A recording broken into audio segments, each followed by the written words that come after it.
बाबा,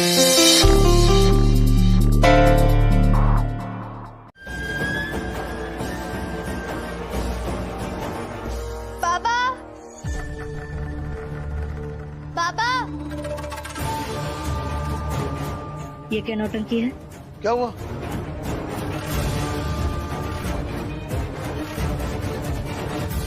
क्या हुआ है? आपने अपना हाथ क्यों पीछे कर लिया? बाबा को भी बताइए ना कि आप क्या चाहती हैं। ये चाहती है कि मैं आप दोनों के साथ आ जाऊं, या ये कि मैं इन सब के खिलाफ हो जाऊं, या ये फिर से मैं रमा और भीम भाव को परेशान करती रहूं, या फिर ये चाहती है कि आप दोनों के साथ आकर 3 लोगों का दल बनाऊं और सुबह से शाम तक इस घर की शांति भंग करती रहूं। बताइए ना, क्या चाहती हैं आप? बताइए। लक्ष्मी, हाँ या ना, इतना ही जवाब देना था। बदतमीजी करने की कोई जरूरत नहीं थी ना। देखो, दुनिया में किसी का हाथ थामना छोड़ना ये चलता रहता है, यही जीवन है। सास बहू के बीच ससुर का क्या काम है? मामी है। बाबा, इन दोनों को बताइए ना कि जब आपने मुझे घर छोड़ने के लिए कहा था तब मैंने आपसे क्या कहा। जीजाबाई और भाभी, लक्ष्मी ने मुझे वो जवाब दिया जो एक परिपक्व व्यक्ति को देना चाहिए। इस घर में गलती करने के बाद सजा देने की प्रथा है, और सजा तो आप लोगों को ही दी जाती है ना बाबा। आपकी सजा मुझे ससम्मान स्वीकार है। और लक्ष्मी का जवाब समझने के लिए परिपक्व लोग भी होने चाहिए। और मुझे नहीं लगता कि आप दोनों में से कोई परिपक्व है। परिपक्व शब्द का मतलब तो जानती है ना आप दोनों? नहीं? खैर,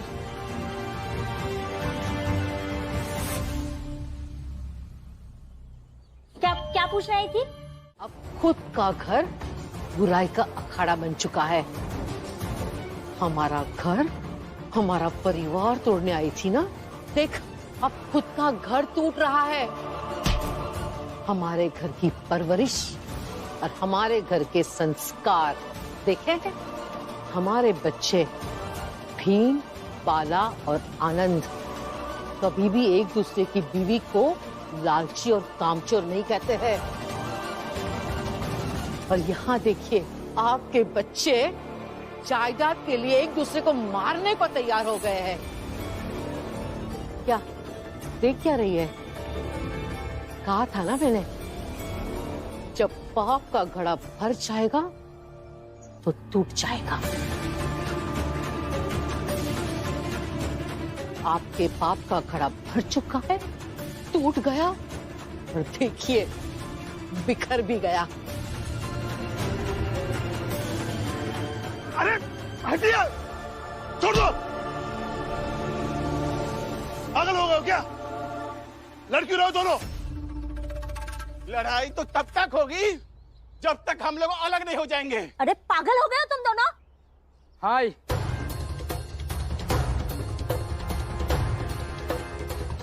आप दोनों कागज पर अंगूठा लगा दो।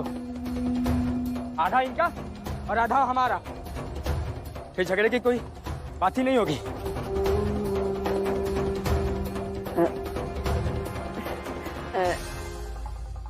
दोनों बेटे काबिल है तो लड़ेंगे ही ना। आखिर इनके फैसले से ही हो रहा है ना। इनके माँ बाप ने तो इनसे नहीं कहा कि घर से अलग हो जाओ, क्यों दामाद जी, सही कह रही हूँ ना?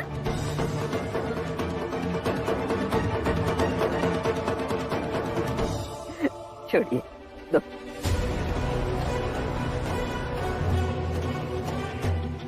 लगाती हूँ अंगूठा।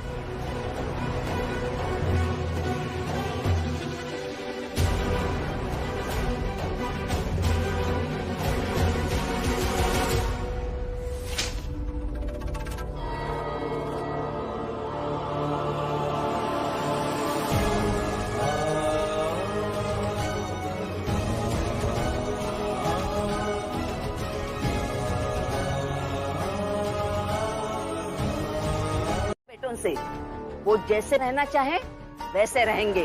जायदाद उनकी है, जैसे बांटना चाहते हैं वैसे बांटने दो। सुन लिया भीमराव, लाओ कागज दो। नहीं दूंगा। अरे हम दो हैं और तुम अकेले, क्या कर लोगे हमारा? तुमसे कागज छीन लेंगे हम। हाँ तो छीनिए। अरे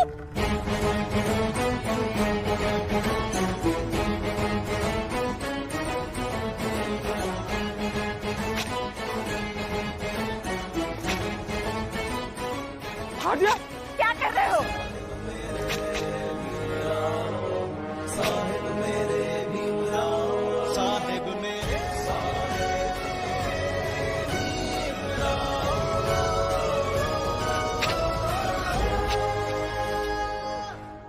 भीमराव, ये तुमने अच्छा नहीं किया। भीमराव, अब देखो मैं तुम्हें क्या कर। रुक जाइए।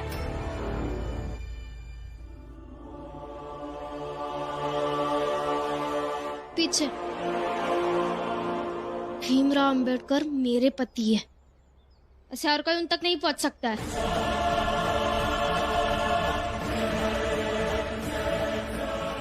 मेरे बेटे तक पहुंचने से पहले किसी भी मुसीबत को मुझसे होकर गुजरना पड़ेगा। सुना आपने?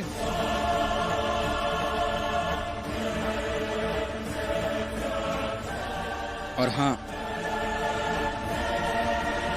अगली बार जब आओगे तब साथ में 3 कागज लेकर आना, जिसमें से एक कागज पर इनका हिस्सा लिखा हो। अरे अजीब जबरदस्ती है। जब मुझे ही हिस्सा नहीं चाहिए तो तुम क्यों पागल हो रहे हो? नहीं, भीम भैया पागल नहीं है। भीम भैया जो भी फैसला लेते हैं सोच समझ के लेते हैं, नहीं तो आज मैं कोई दूसरे देश में गुलामी कर रहा होता।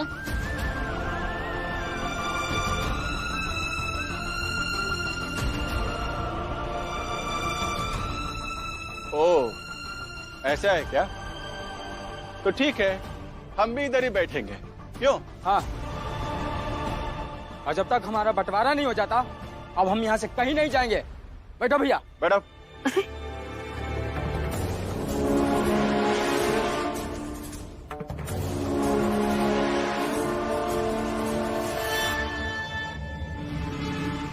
तुम्हें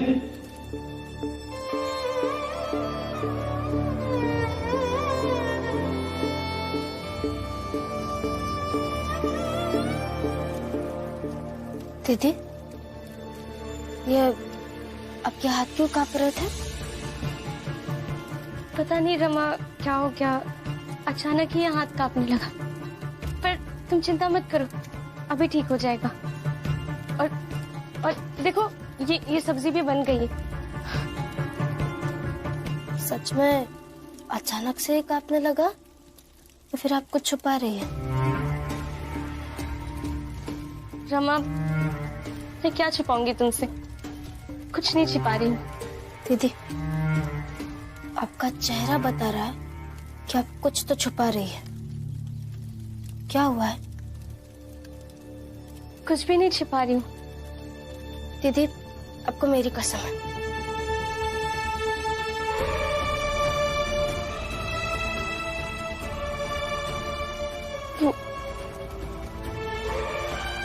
वो रमा,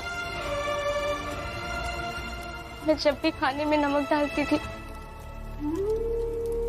नमक कम या ज्यादा होने पर वो मुझ पर बहुत चिल्लाते थे। इसलिए जब भी सब्जी में नमक डालने जाती हूँ तो ये हाथ ऐसे ही कांपने लगते हैं।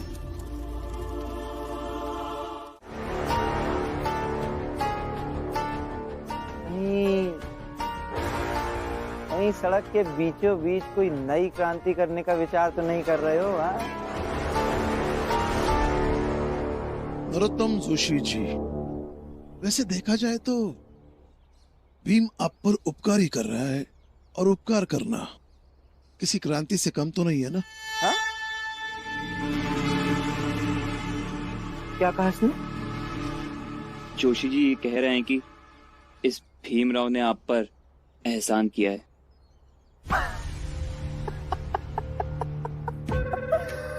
पगला गए हो क्या राम जी? हाँ हाँ, एहसान करेगा ये भीमराव मुझ पर? नहीं, अब मुंह खोल ही दिया तो जरा विस्तार से बताओ। दिन दहाड़े सपने देखने वाली बाप बेटी की जोड़ी कैसे एहसान किया है इसने मुझ पर? हाँ, ठीक है, विस्तार से बताता हूं। आपके आने से पहले यहां कांच के टुकड़े बिखर पड़े थे जो भीम उठा रहा था। ये इसका कर्तव्य है, लेकिन ये इसका कर्तव्य यहां से आने जाने वाले हर राही पर एहसान है। रास्ते से जब और लोग गुजरेंगे ना, उन्हें कहना अपने बेटे को धन्यवाद कहने के लिए, क्योंकि इस भीमराव को धन्यवाद नरोत्तम जोशी तो इस जीवन में नहीं करने वाला।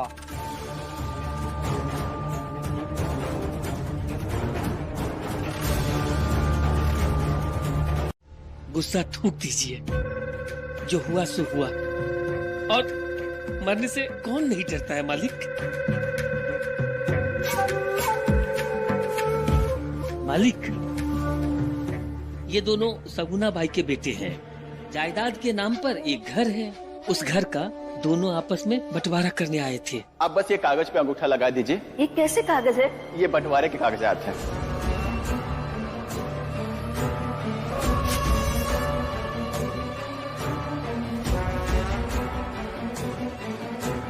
जब तक बंटवारे में इनका हिस्सा नहीं बन जाता तब तक ये अंगूठा नहीं लगाएगी।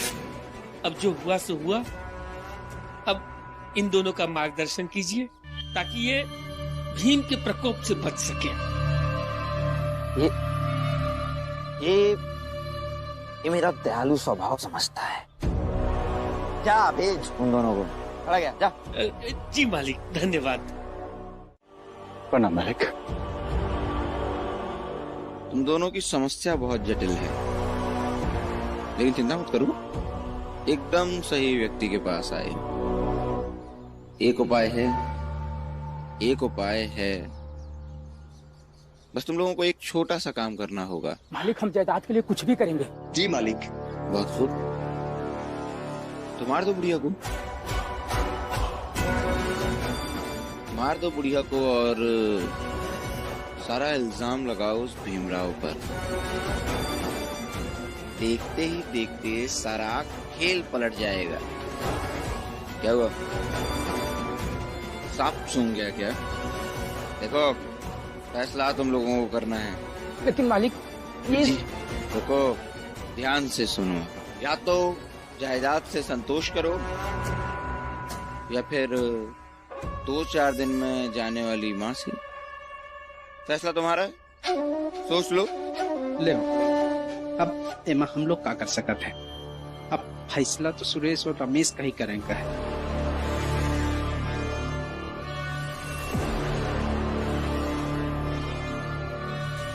लेकिन मालिक, ये सब होगा कैसे?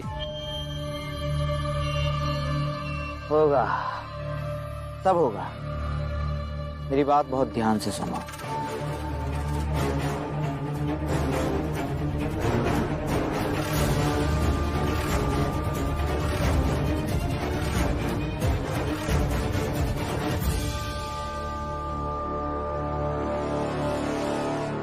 अरे ये दोनों तो बहुत लालची और गंदे लोग हैं भाई।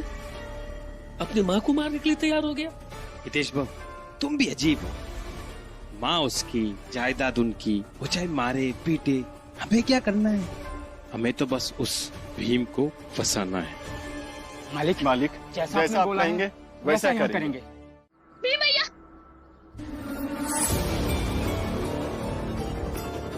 कहीं आप भीम भैया की किताबें तो नहीं चला रहे? जाके मैं भीम भैया को सब कुछ बता। अरे कहाँ जा रहा है? इधर ही रुक। हाँ? रुक रुक, देख अभी क्या होता है।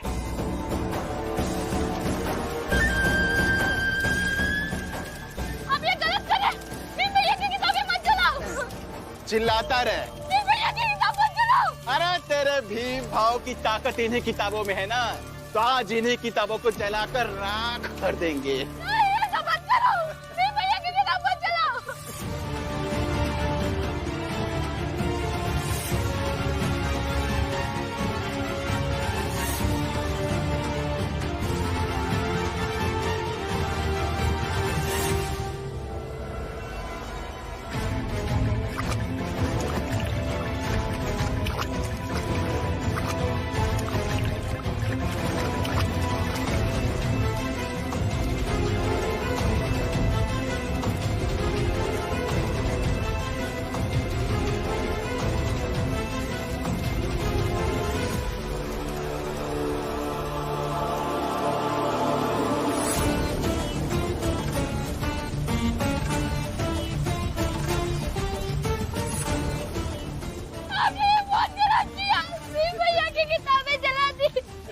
अब भीमराव को समझ में आएगा कि हमारे मसले से दूर रहने में ही भलाई है। भीमराव ने हमारे कागज फाड़े थे ना, हमने उसकी किताबें ही जला दी। भैया की किताबें। चल अभी रोता रहा खड़ा होके।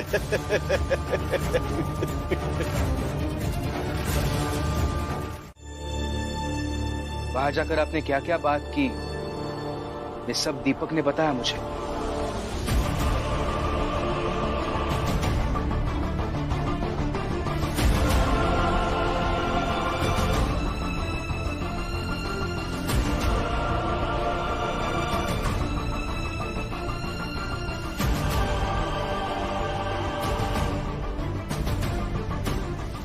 भीम भैया, मैंने शगुना मामी के बेटों को नरोत्तम जोशी जी से बात करते हुए सुना।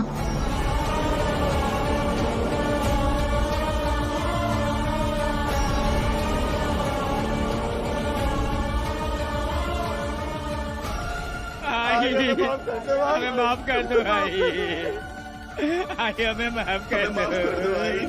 बहुत गलती हो गई आई, बोलो गई आई, हमसे नहीं होगा।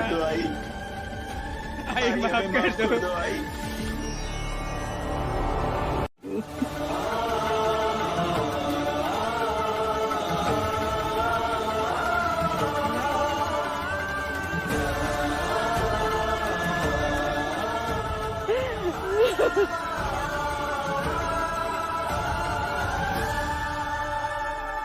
भीम, याद है तुम्हें?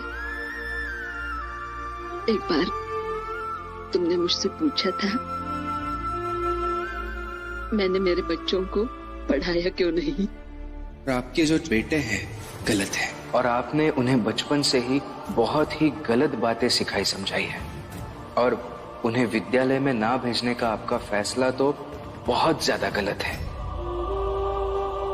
पर अब लगता है काश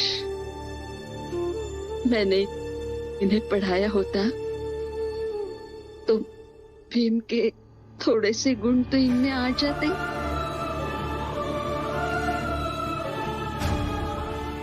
अपनी आई को मारने की कोशिश तो नहीं करते।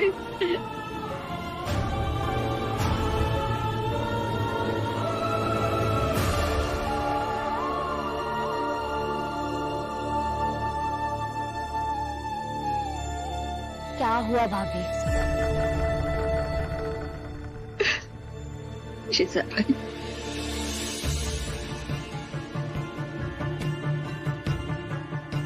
जीजा भाई,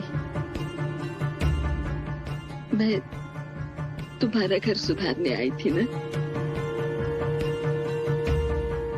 मैं क्या सुधारूंगी तुम्हारा घर? मेरा खुद का ही घर टूट गया है।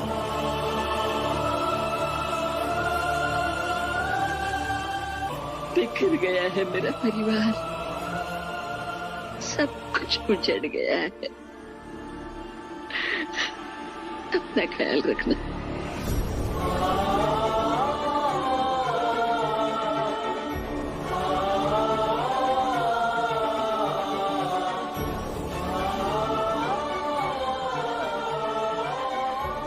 रमा,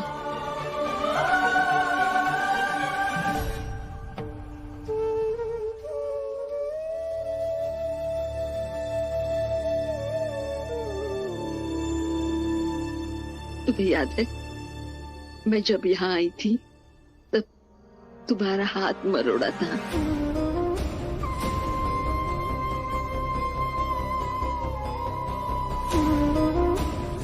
पर अब इसी हाथ में। भाई बस करो। नहीं, अब पूरी बात सुना कर ही रहूंगी मैं।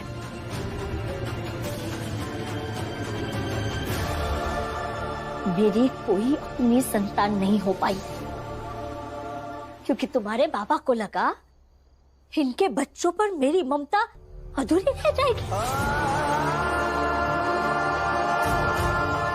इस वजह से मेरी कोई संतान नहीं हो पाई जिसकी वजह तुम हो भी। अब बताओ कैसे इंसाफ करोगे इसका? क्या न्याय है तुम्हारे पास मेरी इस व्यथा का?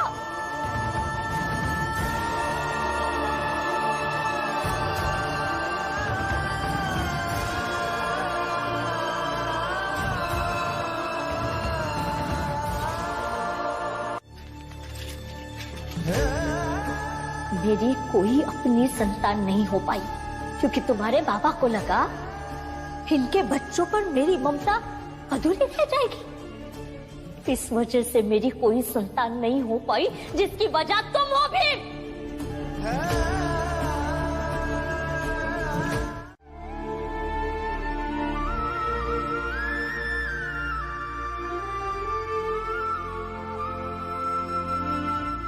मैं पापा से ही बात कर आती हूँ।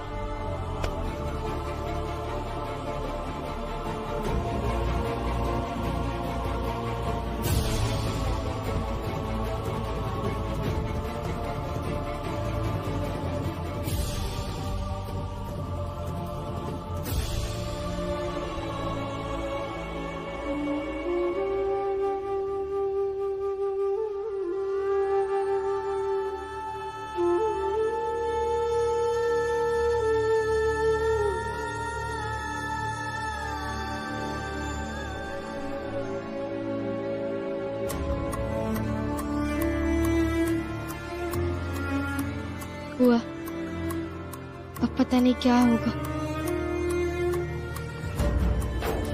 रमा, बाप बेटे के बीच कई बार ऐसी परिस्थितियां आई हैं। दोनों समझदार हैं, एक दूसरे को समझा देंगे। तू चिंता मत कर।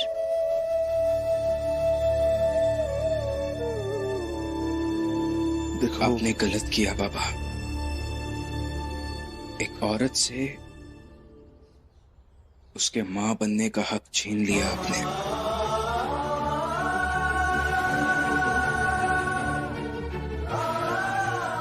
हाँ बेटा, गलत किया, जानता हूं।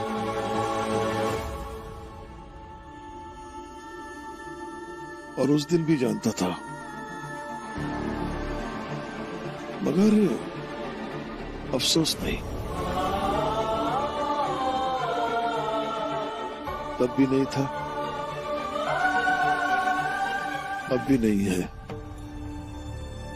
ये तो उससे भी बड़ी गलती है। आपको कम से कम इस बात का अफसोस तो होना चाहिए था।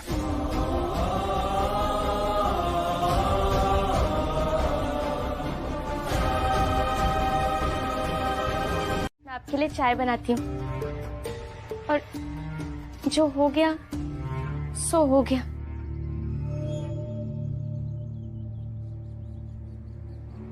कितने दिन हुए तुम्हें यहाँ आकर? 2 दिन, 4 दिन, और तुम मुझे बता रही हो कि जो हो गया सो हो गया। सालों से घुट घुट कर जी रही हूँ मैं इस घर में। ये इस घर के सारे लोग मुजरिम हैं मेरे। तुम नहीं बनना चाहती हो तो चुप रहो और जाओ यहाँ से। नहीं जीजाबाई,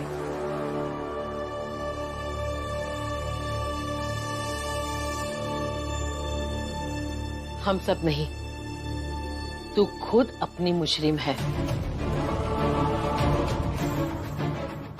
हाँ, तू खुद जिम्मेदार है इस बात के लिए।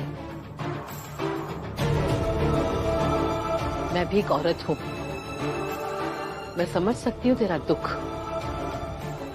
लेकिन जब उस वक्त भैया ने तुझसे ये कहा था, तब क्यों तूने विरोध नहीं किया? तब क्यों अपने हक के लिए लड़ी नहीं तू? जब तब मान गई थी, तब क्या है? क्यों अब हर चीज के लिए बोलती रहती है? और जब जब तुझे मौका मिलता है, तब तब तू यही बात बोलती रहती है, क्यों? हाँ, मैं तो भूल ही गई थी। गलती चाहे जिसकी भी हो, दोषी तो जीजाबाई है। कौन सी नई नई दुल्हन विरोध करती है दीदी? और तब जब मैं अपने हक के लिए नहीं लड़ पाई तो अब बोल रही हूँ। अब भी नहीं बोल सकती? बोलो, तुम्हें कोई रोक सकता है क्या बोलने के लिए? मुझे बोलो, भैया को बोलो, लेकिन भीम की गलती क्या है इसमें? इसमें भीम की कोई गलती नहीं है जीजा भाई। तुम्हें भीम को बोलने का कोई हक नहीं है, और ना ही तुम्हें हक है बाप और बेटे के बीच में दूरियां बढ़ाने का, जो तुम शुरू से करती आ रही हो। हाँ दीदी, मेरा दुख है, मुझे ही समझना चाहिए।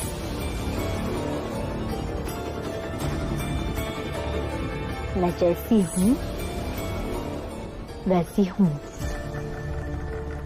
जैसे चाहकर भी इस घर के लोगों को और इस घर को बदल नहीं पाई ना मैं। बस जो जैसा है वैसे स्वीकार करते चली गई।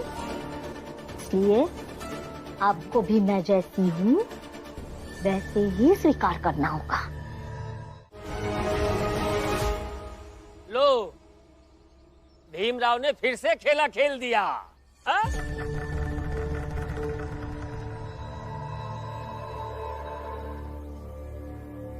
बहू, जा बेटा, बाला को लौटा कर वापस घर ले जा। बाद में हम सब मिलकर बाला से बात करेंगे ना। हाँ बेटा, जा, बाला को मना कर लेकर जा।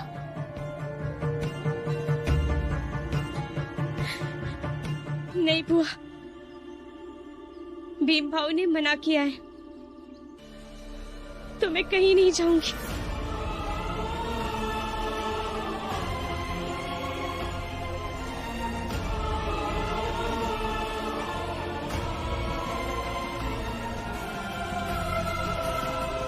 पता है, इसे नहीं, आपको रोना चाहिए। आपका लाडला भीम है ना, इसकी आंखों में आंसू छोड़ गया है, रोता हुआ छोड़ गया अपने फैसले से, लेकिन आप मूर्ति बनकर खड़े रहिए।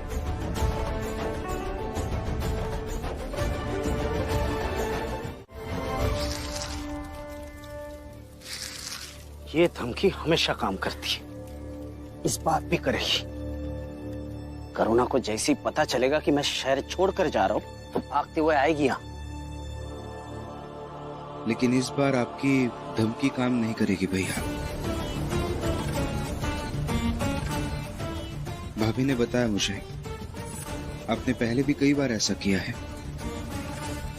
घर छोड़ने की, शहर छोड़ने की धमकी देकर आप घर से निकलते हैं, साथ में सामान भी लेते हैं, लेकिन स्टेशन जाने के बजाय यहाँ आकर बैठ जाते हैं।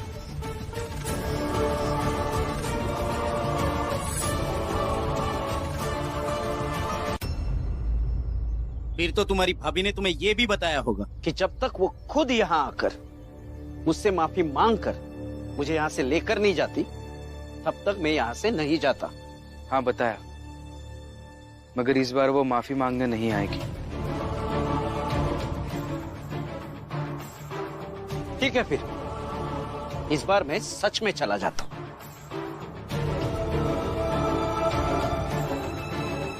एक बार तुमने और बाबा ने मिलकर मुझे मेरी प्रेमिका से दूर किया था, और आज फिर से तुम मुझे मेरी पत्नी से दूर कर रहे हो। ये बात याद रखना। भैया, आप हमेशा भाभी को मारते, डांटते, पीटते क्यों रहते हैं? क्योंकि वो गलतियां करती है। लेकिन ये कौन तय करता है कि वो जो करती है वो हमेशा गलत ही होता है? मैं भीम, हर रिश्ते में एक बड़ा और एक छोटा होता है, और बड़ा हमेशा सही होता है, और पति तो हमेशा सही ही होता है। छोड़ो, मुझे इस मामले में तुमसे कोई बहस नहीं करना। करुणा, करुणा, कहाँ है करुणा?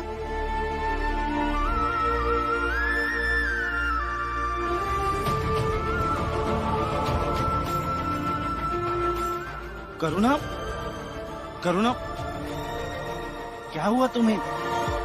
रमा कह रही थी कि तुम बेहोश हो गई हो। झूठ बोला था रमा ने।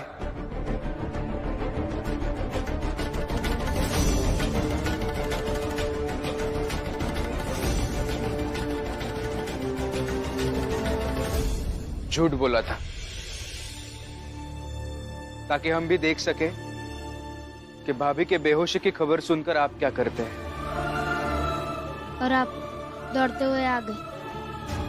यही साबित करता है कि आपके जीवन में दीदी का महत्व है।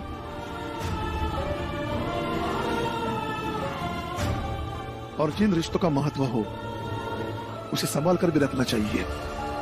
उसकी कद्र खुद भी करनी चाहिए और सामने वाले को उस कद्र का एहसास भी कराना चाहिए।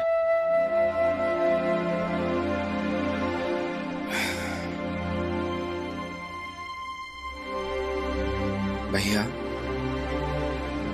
मैंने जो शर्त रखी थी वो मान लीजिए। क्या पता शायद सब कुछ ठीक हो जाए।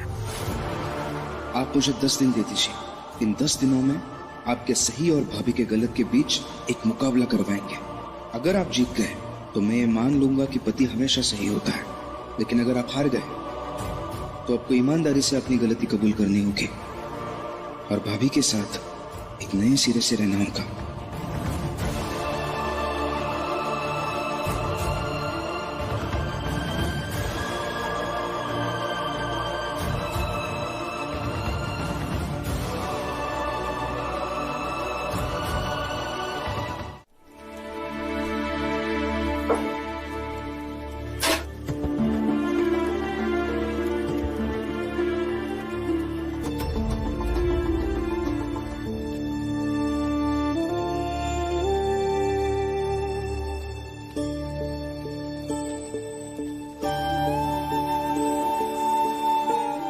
डरिए मत, मैं हूं ना, कुछ नहीं होगा। डालिए।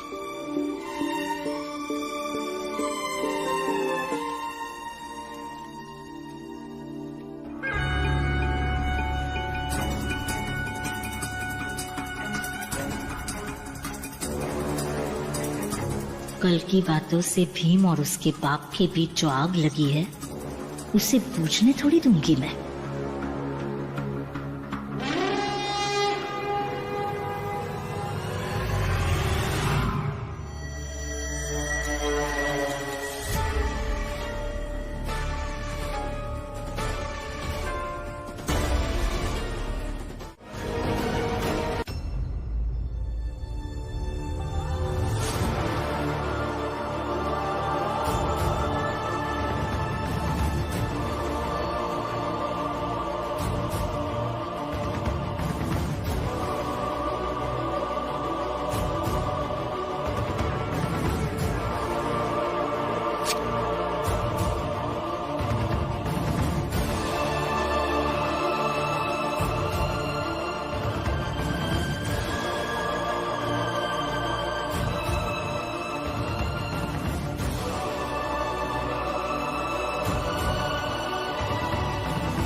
दीदी अब घबराइए मत, कुछ नहीं होगा। चाहिए चाय देकर आई। फिर मैं बाला से बात करता हूँ कि वो यहाँ से चला जाए। नहीं बाबा, बाला भैया 10 दिन तक रहेंगे यहाँ। क्यों? मेरी शर्त लगी है उनसे। या शर्त तो ठीक है, लेकिन उसका दिमाग अलग ढंग से चलता है। अब बाला भी बदल चुका है, वो अब पहले जैसा बाला नहीं रहा। बुआ, विश्वास रखिए मुझ पर। भाभी को चाय लेकर जाने दीजिए, और यही बाला भैया के भाभी के प्रति बदलाव की शुरुआत होगी। लेकिन भीम, बाला फिर से इसके साथ बदतमीजी करेगा तो बाहर सबके सामने कितना बुरा लगेगा। आप चिंता मत कीजिए भाभी, बस मुझ पर विश्वास रखिए और जाइए चाय लेकर। और हाँ, बाला भैया को बिना चाय पिलाए लौटिए मत। यही आपके लड़ाई का पहला कदम होगा।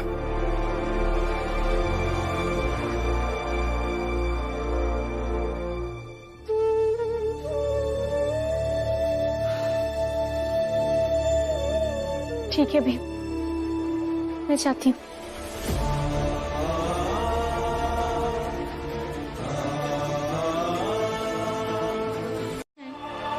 तुमने अगर एक और बार मुझे चाय पीने को कहा ना, तो मैं यही सबके सामने तुम्हें थप्पड़ मार दूंगा। बड़ी हिम्मत आ गई है तेरे में, यहां रहकर। जा यहां से। 30।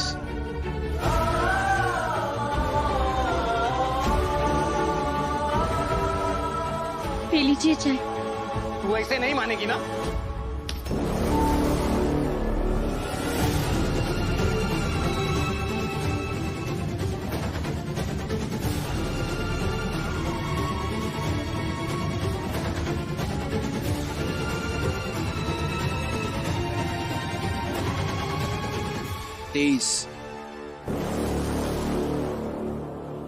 तेईस बार भाभी ने आपसे कहा कि चाय पी लीजिए, और वो भी हर बार बड़े प्यार से कहा। भाभी जब वहां बैठी थी तब आपने 17 बार उनसे कहा चुप होने के लिए, लेकिन हर बार गुस्से से। और आपका गुस्सा इतना बढ़ता गया कि आखिर में आपने कहा कि मैं मार दूंगा।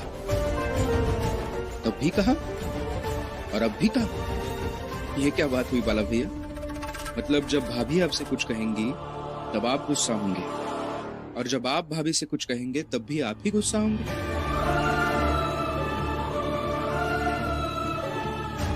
आपको याद है आपने बचपन में मुझे सिखाया था क्रिकेट के बारे में, एक आदमी बॉलिंग करता है तो दूसरा बैटिंग करता है। यहाँ तो दोनों चीजें आप ही कर रहे हैं, ये कैसे हो सकता है? बाला भैया,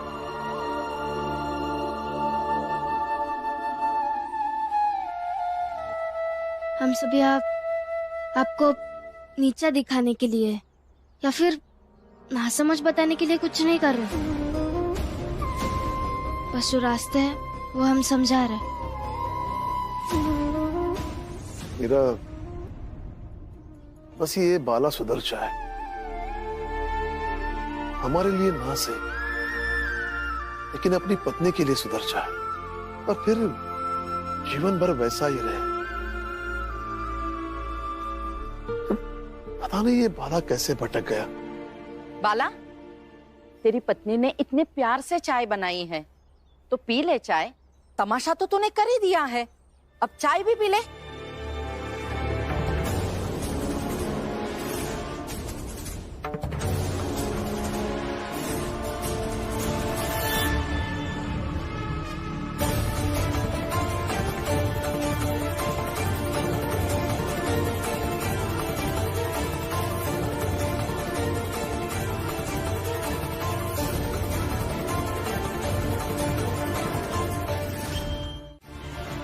इस घेरे के बाहर जो भी पहले चला जाएगा वो हार जाएगा,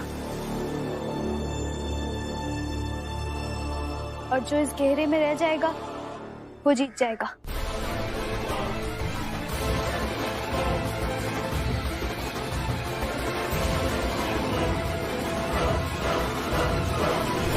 क्या पागलों जैसी बात कर रही है तू लक्ष्मी? आनंद पहले से ही बीमार है, वो क्या ताकत लगाएगा?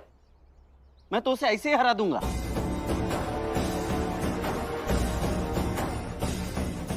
अच्छा तो ठीक है।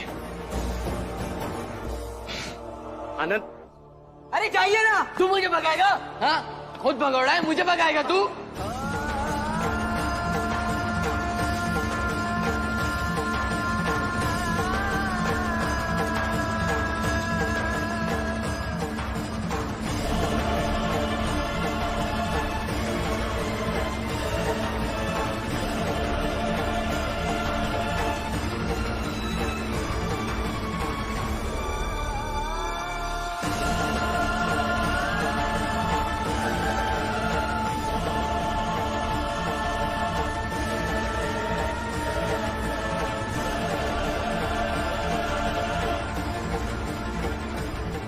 अरे ये आनंद क्या समझकर बाला से भिड़ गया? अभी ये घेरा से निकाल कर इसको पटक देगा।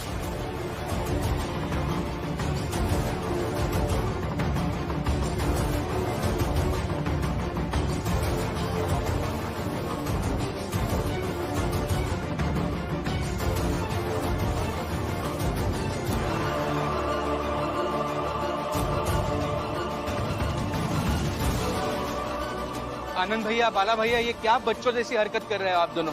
ये सब तुम्हारे कारण हो रहा है। इस चाल में, इस घर में जो भी होता है, जो भी साजिश होती है, उसके जिम्मेदार सिर्फ तुम हो। अंदर ही अंदर खुश होते हो ना ये सब देखकर? अब देखो और हो जाओ खुश। आप अंदर चलिए। लेकिन रमा, ये दोनों यहाँ। आप अंदर चलिए। आप देख नहीं रहे आपके रहने साई को कितनी दिक्कत हो रही है? मैं तो ये नहीं समझ पा रही हूँ, क्या मदद भी आपसे ही मांग रही है और ताना भी आपको ही सुना रही है? चलिए।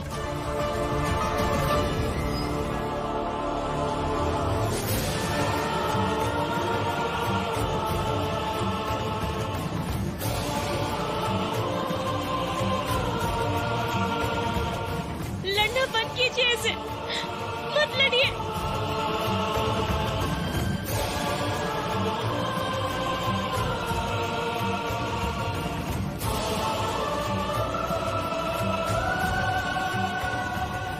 ये सही नहीं है रमा, ये सही नहीं है। मैं जानती हूँ कि ये सही नहीं है, इसलिए तो वहां से हाल आया आपको, ताकि कोई भी चीज आपके नाम से ना जुड़े।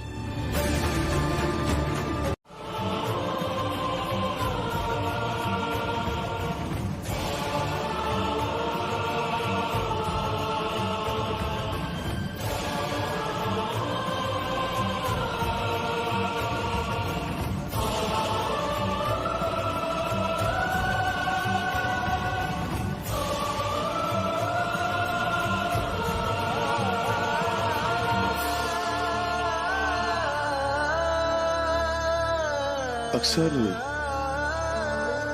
अपने बेटे की हार पर एक बाप को उसे नीचा दिखाना अच्छा नहीं लगता।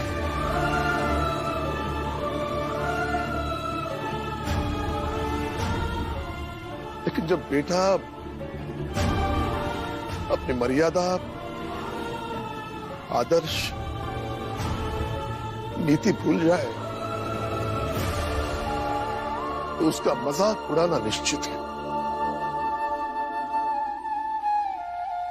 लेकिन मुझे ऐसा लगता है कि सबसे पहले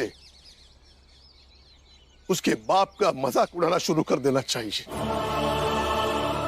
ताकि बेटे को बुरा लगे और वो सुधर सके।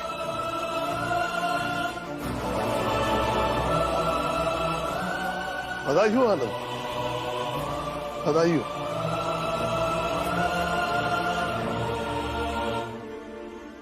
जीत गए तुम।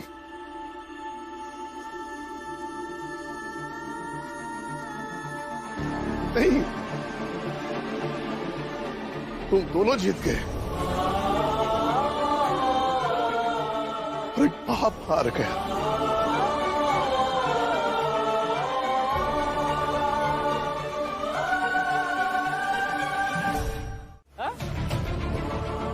चाहे भले कौनो पढ़ लिख के 2-4 पैसा कमा ले, जैसे कि भीमराव कहत रहा है, लेकिन जब सब रिश्ता नाता परिवार ही टूट जाए तो वो पैसा से मिले वाली खुशी से क्या मतलब भावा? हाँ?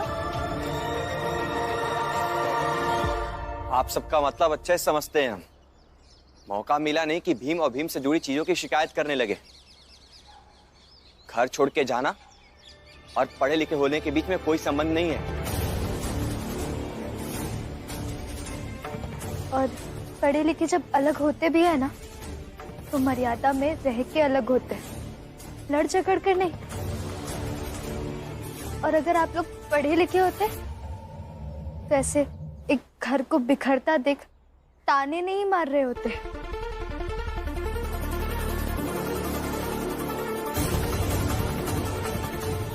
चलो लक्ष्मी। आनंद और लक्ष्मी, तुम दोनों यहीं रुको, मैं अभी आ रही हूँ।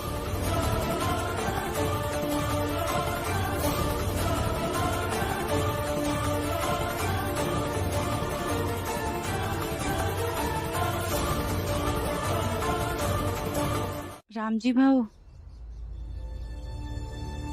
आपसे एक बात कहनी थी। जी कहिए। इतने सालों से आपको इस चाल में देखा है, आपके परिवार के साथ रही हूँ, और एक ही पंक्ति में कहूँ तो आपके परिवार का होना ऐसा लगता है जैसे अंधेरे में उजाला है। आप लोगों की बातें, आप लोगों की सोच, ये सब सोचने पर मजबूर करती हैं। मैं परिस्थितिवश भले ही भीम के पक्ष में रहूं या विपक्ष में, लेकिन मैं ये दिल से चाहती हूँ मेरा बेटा दीपक भले ही पूरा भीम जैसा न बने, लेकिन थोड़ा तो बने, जिससे उसका जीवन, उसकी किस्मत बदल जाए।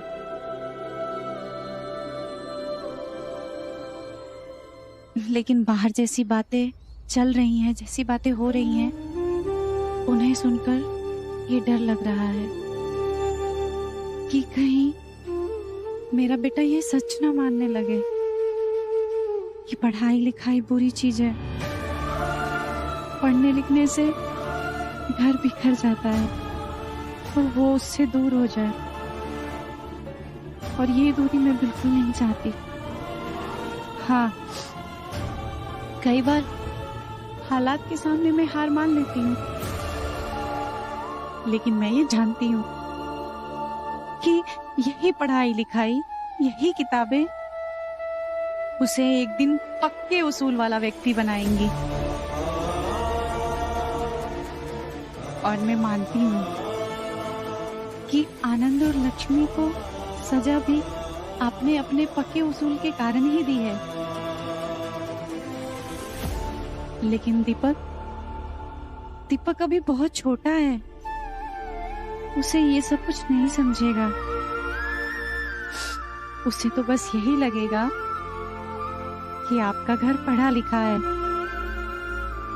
और बारी बारी करके सब अलग हो गए। रामजी भाऊ, आनंद और लक्ष्मी को रोक लीजिए। अगर उन्हें आप रोकेंगे तो वो रुक जाएंगे और दीपक की सोच गलत दिशा में बढ़ने से रुक जाएगी। रोक लीजिए उन्हें।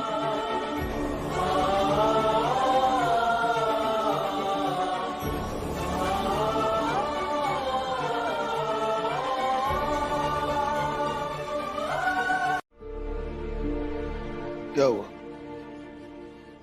आनंद और लक्ष्मी रुक तो गए, अब तुम मुझसे क्या कहने आया? हाँ, मैं बहुत बार सुन चुका हूं, मैंने गलत किया, मैंने गलत किया। हाँ, मैंने गलत किया और कुछ।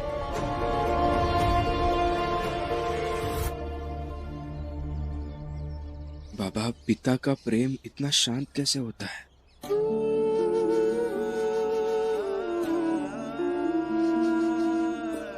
वो सबसे छुप कर क्यों रहता है? हर किसी को क्यों नहीं दिखता? बाबा, पिता ऐसे क्यों होते हैं? मैं ये सब जानने आया हूँ।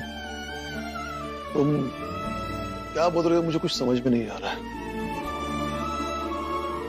सब समझ आ रहा है बाबा आपको। चलिए फिर ठीक है, ये कह दीजिए कि ये झूठ है कि आपने डलिया अम्मा और नटवर भाऊ से ये नहीं कहा था कि जब आनंद और लक्ष्मी चाल छोड़कर जाएंगे तब उन्हें चाल में ही रोक ले।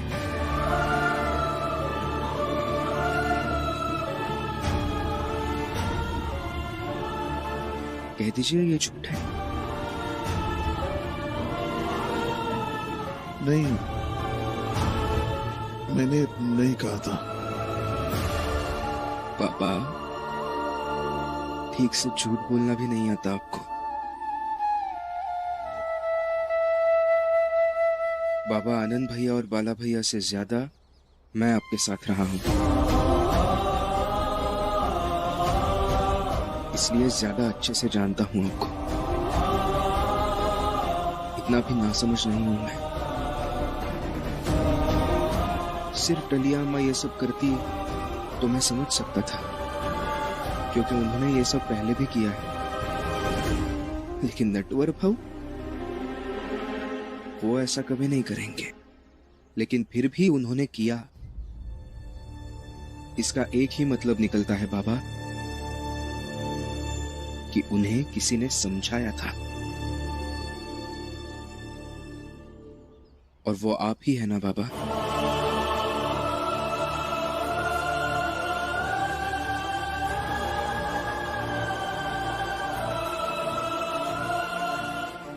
क्यों तमाशा बना रहे हैं मेरा?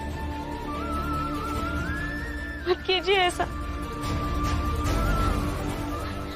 आपके भाऊ मुझे हरा कर न केवल मेरा मजाक बनाएंगे, बल्कि सरेआम और इस जात की बेइज्जती करेंगे। रहने दीजिए। भाभी, सामना तो करना पड़ेगा, हारने या जीतने के लिए नहीं, बल्कि खुद को साबित करने के लिए।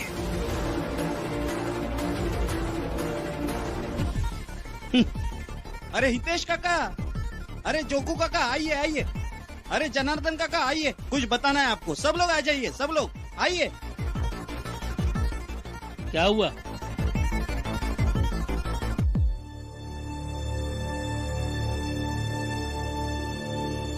क्या हुआ? क्या हुआ? अरे भीमराव का कहना है कि औरत की ताकत मर्द की ताकत से ज्यादा होती है। यही मौका है ये साबित करने का कि मर्द की ताकत औरत की ताकत से कितनी ज्यादा होती है। उसका कहना है कि मेरी पत्नी मुझे पंजा लड़ाने में हरा देगी।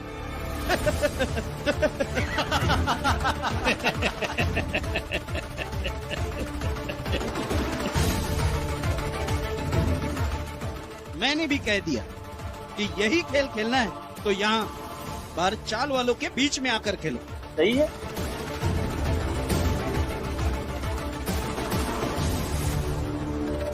बाला, अंदर जाओ। क्यों? क्यों अंदर जाऊं मैं? नहीं जाना मुझे अंदर। तो फिर इस चाल से बाहर जाओ। यहाँ तमाशा करने की कोई जरूरत नहीं। तो बाबा, ये बात आप जाकर अपने भीम को क्यों नहीं समझाते कि वो तमाशा ना करे? मैं तो खुद चाहता हूँ कि मैं चाल के बाहर जाऊँ।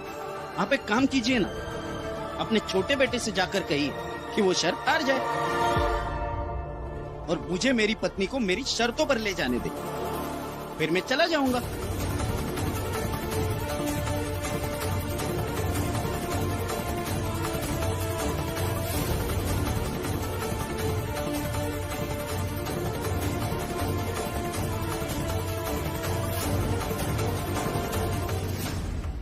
दीदी, ये सवाल ही नहीं है कि आप जीतेंगे या हारेंगे, बस आपको बाला भैया के खिलाफ खड़ा होना है, क्योंकि खिलाफत में खड़ा होना यही लड़ाई जीतने की पहली सीढ़ी है।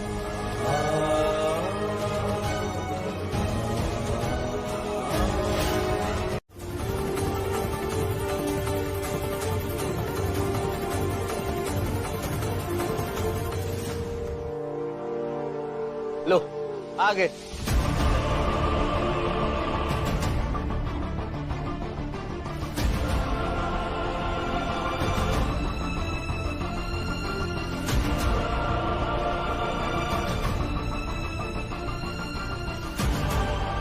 क्या हुआ अभी? वो औरत कहाँ है जो मर्द का मुकाबला करने वाली थी?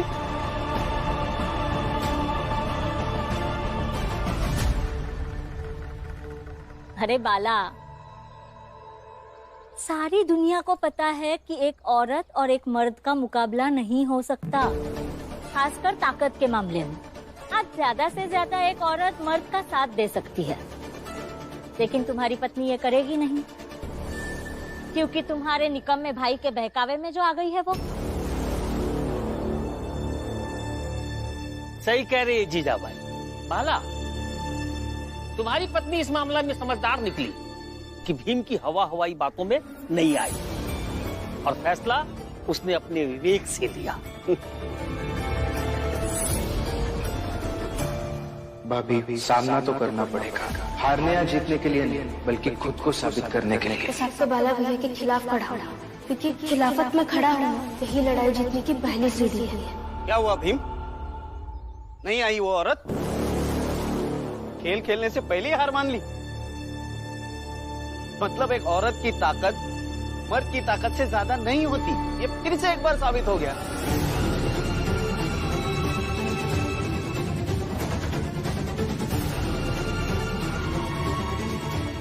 और ये बात तुम भी हमेशा याद रखना, दोबारा कभी भी मेरा हाथ पकड़कर मुझे ये समझाने की कोशिश मत करना कि औरत की ताकत मर्द की ताकत से ज्यादा होती है।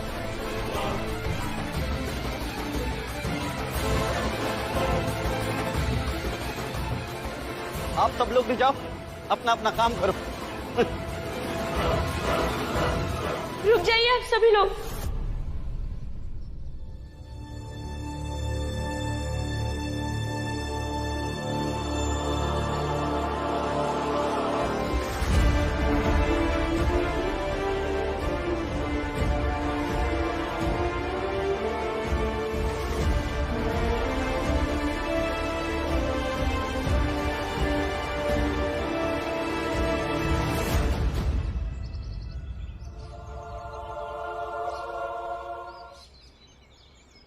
नहीं, अभी फैसला नहीं हुआ है।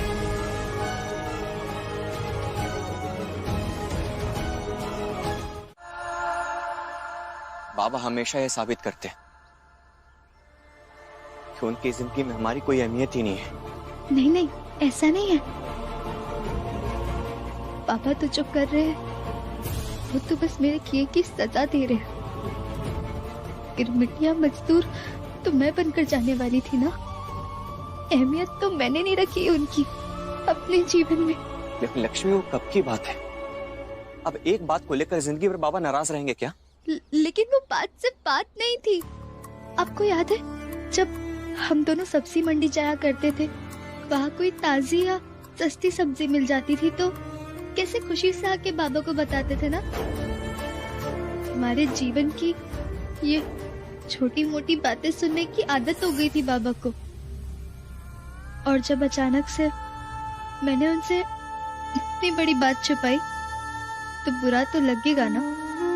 महत्वता कम होने का भी दुख होता है, और वो बहुत बड़ा होता है। ये तो ऐसा दुख है जो कोई किसी से बांट तक नहीं सकता।